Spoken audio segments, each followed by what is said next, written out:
സങ്കല്പങ്ങൾ കൊഴിഞ്ഞയാളാണ് യോഗാരൂഢൻ എന്ന് നമ്മൾ പഠിച്ചു.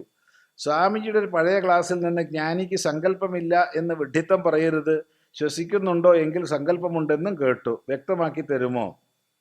നോക്കൂ, സർവ സങ്കല്പ സന്യാസി എന്നുള്ളിടത്ത് അവന് സങ്കല്പം ഇല്ല എന്നാണോ അർത്ഥം പറഞ്ഞേ? എനിക്കത് വേണം, ഇത് വേണം, അങ്ങനെ വേണം, ഇങ്ങനെ വേണം എന്നുള്ള നാനാവിധ വിഷയങ്ങളായ സങ്കല്പങ്ങൾ, ഇന്ന് ഞാൻ ഇത് ചെയ്യും, നാളെ അത് നേടും, അങ്ങനെയുള്ള സങ്കല്പങ്ങൾ ഒഴിഞ്ഞവെന്നാ പറഞ്ഞേ. അല്ലാണ്ട് പ്രാരബ്ധവശാൽ ശരീരമുള്ള കാലത്തോളം സങ്കല്പം ഉണ്ടാവും, ഏത് വിജ്ഞാനിക്കും ഉണ്ടാവും. എന്നെല്ലാം വിജ്ഞാനികളുടെ സങ്കല്പത്തിന് ശക്തി കൂടുതലാ. യോഗാരൂഢൻ സന്യാസിയായോ ഗൃഹസ്ഥനായോ ബ്രഹ്മചാരിയായോ കഴിയുമ്പോൾ ചെയ്യുന്ന സങ്കല്പങ്ങളെയും കർമ്മങ്ങളെയും നടനെന്ന പോലെയാണോ അറിയേണ്ടത്? അങ്ങനെയാവാം, അയാളെ ബാധിക്കില്ല.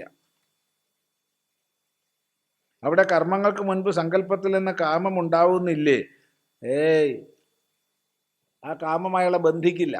അത് വറുത്ത പയർവിത്ത് പോലെയേ ഉള്ളൂ.